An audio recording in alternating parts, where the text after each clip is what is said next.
Caught you by surprise, April. You did, sir. Thank you. Mr. President, I want to focus in on the least of these. You started your career of service as a community organizer, and now we are hearing from people like organizations like the CBC is saying rebuilding our economy on the backs of the most vulnerable Americans is something that is simply not acceptable, like the cuts to the community service block grants, Pell grants, heating oil assistance, and freezing salaries of federal workers. Now, Roderick Harrison of the Joint Center for Political and Economic Studies says it's not good to make these type of cuts at a time of recession instead of doing it at a time of recovery. And also, I need to ask you, have you been placing calls for your friend Rahm Emanuel for his mayoral campaign in Chicago? Thank you. I'll take the last question first. I don't have to make calls for Rahm Emanuel. He seems to be doing just fine on his own. And, you know, he's been very busy shoveling snow out there. And I've been very impressed with that. I never saw him shoveling around here.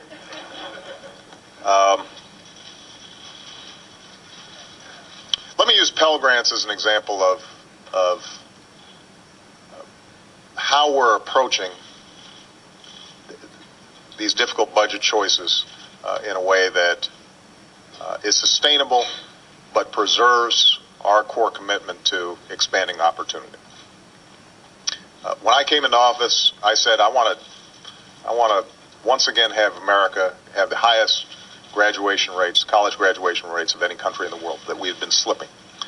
And so I significantly increased the Pell Grant program by tens of billions of dollars. And so millions of young people are going to have opportunities through the Pell Grant program that they didn't before, and the size of the Pell Grant itself went up. What we also did, partly because we were in a recessionary situation, and so more people were having to go back to school as opposed to work, what we also did was, for example, say that you can get Pell Grants for summer school. Now we're in a budget crunch. The take-up rate on the Pell Grant program has skyrocketed. The costs have gone up significantly. If we continue on this pace, sooner or later what's going to happen is we're just going to have to chop off eligibility. We're just going to have to say, that's it. We can't do this anymore. It's too expensive. So instead what we did was, how do we take a scalpel to the Pell Grant program, make sure that we keep the increase for each Pell Grant, make sure that the young people who are being served by the Pell Grant program are still being served. But, for example, on the summer school thing, let's eliminate that. That will save us some money, but the core functions of the program are sustained.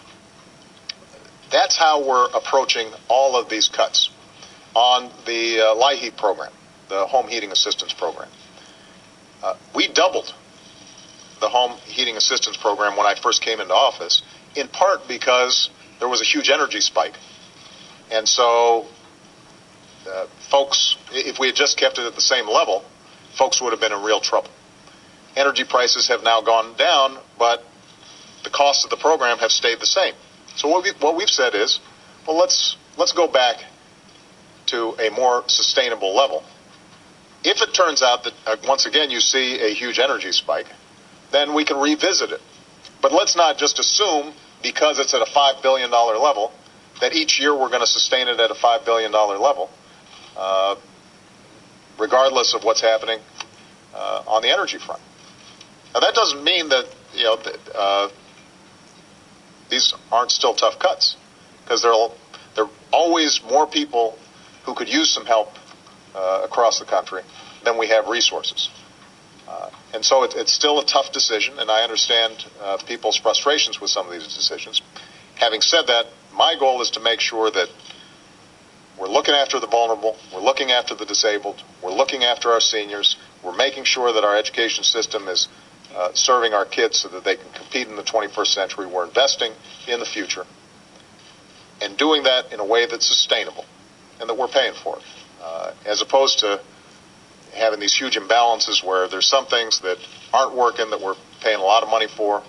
There's some things that are underfunded. We're trying to make adjustments so that we've got a sustainable budget that works for us over the long term. And by the way, there are just some things that just aren't working at all. So we've eliminated a couple of hundred programs in this budget. On the education front, we're consolidating from 33 programs to 11 programs. There is waste and inefficiency there that is long overdue, and we identify a number of these programs that just don't work. Let's take that money out of those programs that don't work and put that money in programs that do. So.